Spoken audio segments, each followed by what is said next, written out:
into a new territory. East meets west in Istanbul. The Grand Prix is go! And a good start by Räikkönen, who goes defensive because Fisichella got away better. He's past the pole sitter, side by side, almost three abreast. Alonso goes in the inside line. Montoya keeps the watching brief, and Fisichella has taken the lead, and that looks like Felipe Massa from 8th on the grid, who's had a collision into turn 1. Martin was talking to him, that's cost him deeply. And here on board with Fernando Alonso, World Championship leader, in 3rd place where he started on the grid, but critically, Fisichella has passed Räikkönen. That's an important part of the race for Renault. Alonso was ready to have a go around the outside of Räikkönen and just thought better of it. Massa said he was going to go. Look at Coulthard coming up the inside of Klin. The two Red Bulls have had a fabulous start. They're 7 and 8. They missed the drama of Massa tripping over somebody. Massa did say on the grid he was going to go for it. Well, unfortunately, it just didn't pay off. And a Jordan there in front of what must be Jenson Button. Button didn't get away well either. He is down in... Well, is that Sato making his way out of the pit lane? Can't be that there. Now, Jenson Button is 12th. He started in 13th, but look, he's got Montero in the Jordan in front of him, so we need to see a replay of the start. Räikkönen's leading. Räikkönen's taken the lead over from the Renault, and here we go, side by side road.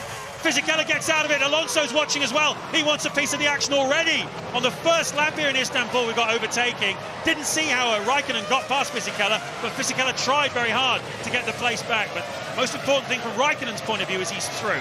Well, that surprises me because both Renaults are very fast down that back straight. Räikkönen must have had the perfect run out of turn 10, and then a good slipstream too to get him past the Renault. And now Alonso needs to clear Fisichella and keep Räikkönen in touch because he's got Montoya right behind him. Certainly has. Räikkönen leads then after one lap. Fisichella is 2nd. Alonso's 3rd. Montoya's 4th. 5th is Jarno Trulli in the Toyota. 6th is Heidfeld. 7th, Klian in the Red Bull Racing after that demon start from 10th. Coulthard 2 is right behind him. Once again, Red Bull having a cracking start. 9th, Webber. That's down from 7th on the grid. 10th is Barrichello. Michael Schumacher there. And it's Alonso being challenged by Montoya. Well, Fisichella said for a while now, I will not hurt Alonso's championship. I will help him. He needs to let him go now because Montoya just came steaming in to the foot of turn 7, very nearly collecting the back of Alonso. Dangerous territory for Fernando Alonso as Räikkönen scampers off into the lead. You can see this new graphic supplied by Bernie Eccleston's FOM-TV. Michael Schumacher up 8 places, Jenson Button up 1 place off the grid. Fernando, you're faster than Fizzy, overtake him. You're faster than Fizzy, overtake him. Here he goes, straight past Fisichella, and now he's going to try and challenge Kimi Räikkönen, who was starting to get away a little bit. And so the two World Championship rivals are going to go toe-to-toe here in Istanbul. Montoya will want to pass Fisichella as well. And Martin, that's not the first time this year we've heard the Renault team telling Fisichella that he's not as fast as Alonso. Yeah, but cleverly they told Alonso he was faster than Fisichella to try and pass him. So I don't think that would... I mean, we all know what's going on, and it's a silly rule in the end. This is a team sport as well as an individual driver's sport, but that's a no-brainer and absolutely the right decision from Renault because they needed to get Montoya off the back of Alonso. Fisichella's got another job to do now as his rear gunner to give Alonso some space.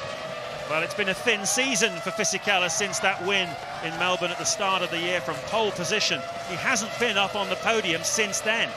And when he got himself onto the front row of the grid yesterday, there was a lot of joy there for him because he's had a lot of unreliability and races where things just haven't quite worked out. He's had niggling things like fuel pressure problems or problems with the steering or the suspension. And you see the dust on the outside of the track there, ready to catch the unwary. Montoya's stunning on the brakes. He really is super late. That McLaren working beautifully under braking. And that, I suspect, is where Räikkönen took the lead. Look, he's in the middle of the pair, and that's how he took it. Down, where is that? That's yes, down under braking into 12, into the hairpin.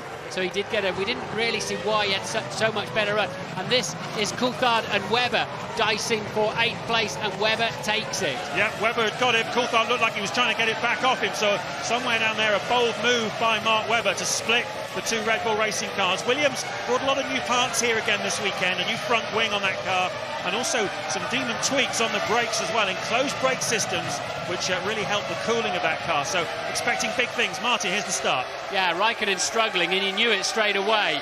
And look, Fisichella takes it. Alonso really, I think, could really have come around the outside. They thought better of it. There's Massa tripping over everybody in the background, creating a bit of mayhem. Michael Schumacher ends up just about at the back of the field. There he goes. He came down the grass, couldn't slow the car down, and hit the back of Nick Heidfeld, just missing the back of Coulthard.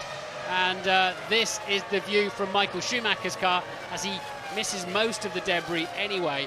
I wonder if Michael's got any damage to that Ferrari. Räikkönen leads, but Alonso's just put in the fastest lap of the Grand Prix with a 1:27.5 to close the gap down to a second.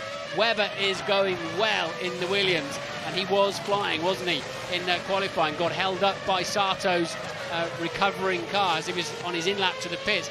Not surprising at all to see Webber flying. Well, Jenson Button is up into 11th place now, with Michael Schumacher right behind him. So they've got in front of that Jordan of Thiago Monteiro, which had a demon start. You could see. Here we go, Jenson. Is that Schumacher in front? Barrichello. That's Barrichello, beg your pardon. Yeah. Sato, Barrichello and Button. That's Button in front of Barrichello for 10th place then.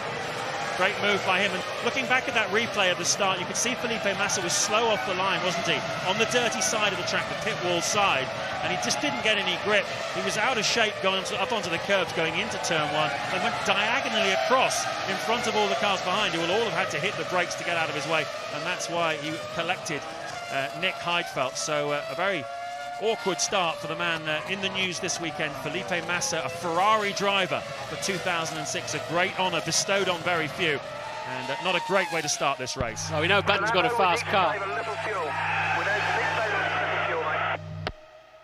I didn't quite catch that. Need to save a little fuel, Fernando. Save a little fuel, and what that means is he's not short of fuel. That means he could probably get one more lap in this stint, which could be pivotal in how the race unfolds.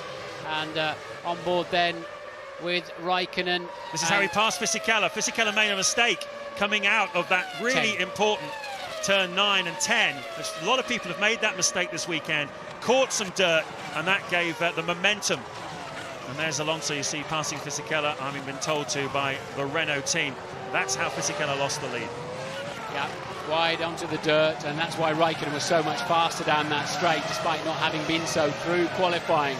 And to save fuel, you short shift a little bit. If you're revving to, let's say, 18,800, you'll start shifting at 18,500 or something like that. Maybe shifting just a touch earlier. And also you can lift off the throttle earlier and brake a fraction later. You go just as fast, but you save some fuel. You're not attacking the racetrack in quite the same way. But Alonso, if he's saving fuel, he's hiding it well. He's done another new fastest lap and a right rear puncture for the second time this weekend on Heidfeld. But, well, that's not the side. That's not the side that Massa ran into, is it? No, he hit the left-hand side of Heidfeld.